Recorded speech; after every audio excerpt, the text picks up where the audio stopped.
Hello, this is Heather Hoffman, and today I have a fun triple heart shaker card to share with you using the new Pattern Hearts and Pattern Hearts confetti cuts.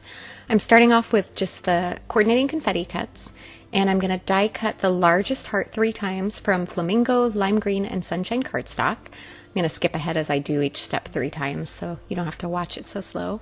Now that I have the large ones cut out, I'm going to cut the center out of each one with the smaller die cut. As you can see there, I have those all done, which creates my window.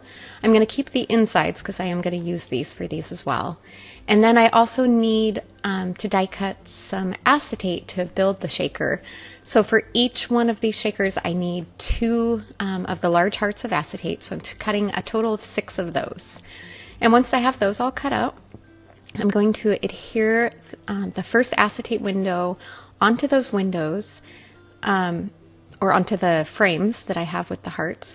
I'm using some really good sturdy adhesive. This is 1/8 inch score tape. I'm going to put glitter in these, so I want them to be nice and sturdy and no chance of the glitter leaking out.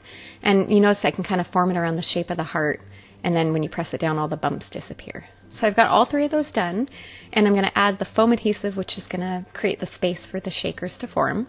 I have some thin pre-cut strips of foam, but you could cut them from a larger roll of foam adhesive tape just into thin strips. And the fun thing with foam adhesive is if you take the backing off, notice how easily it bends around all those tricky shapes of the heart, all the contours and corners. And I'm going to use a tiny spoon to put a little tiny bit of glitter into the center of these.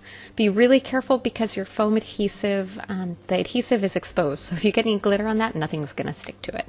I did that on one and had to fix it. But there I have those 3 windows formed. And now I'm going to use the center of those hearts to back each one of them to add a little pop of color behind them.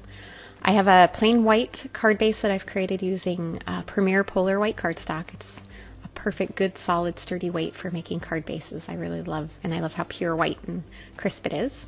Now I'm going to heat emboss some sentiments on some Midnight cardstock. These are from the Pattern Hearts, the stamp set. I always keep my scraps. You can notice there's some die cut pieces out of that. I always keep my scraps of black cardstock because I love to heat emboss sentiments in white. I just love the crisp look it makes and how it pops on a card. So I've pulled out 3 sentiments and I stamped them all on there on the bottom, kind of on alternating sides. You could do them one at a time. I just wanted to speed things up a little. So I stamped them all, and then I could sprinkle my embossing powder and heat set them all at the same time.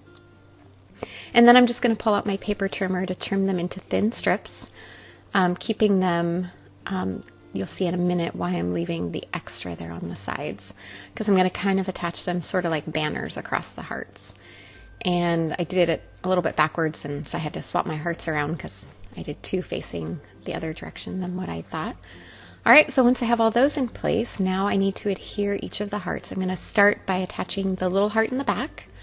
You could use any tape for this. I just liked using that score tape really quickly. And then I'm also going to add that fine adhesive around the edges again, just like I did to adhere the acetate to begin with. Going all the way around on both sides.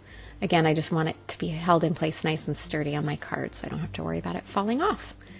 And once I've got that one on, I'm going to do the same thing with the other 3. Now that I have all those attached to my card front, I'm going to add my sentiments.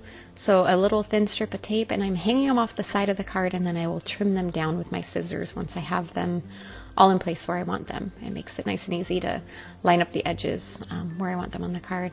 Turn them over and snip with your scissors, and there you go. All right, a fun shaker card filled with glitter. You can fill it with anything you want. I just thought it was fun, the sparkly glitter to put on the inside. Thanks so much for coming by. Have a wonderful day.